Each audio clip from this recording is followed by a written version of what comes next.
বন্ধুরা, আমার ভীষণ কাশি, সেই জন্য আমি এখন বাসক পাতা সেদ্ধ করে তার রস খাবো।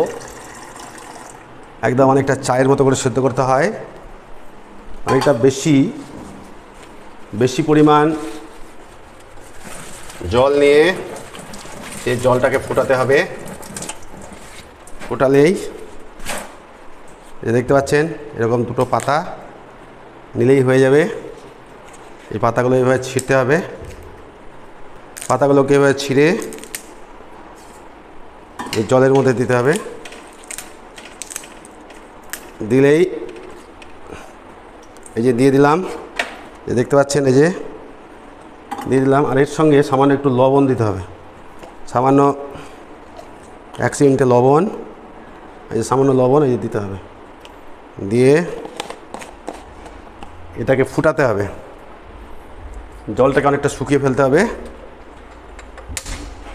এই যে চাপিয়ে দিলাম, দেখতে পাচ্ছেন।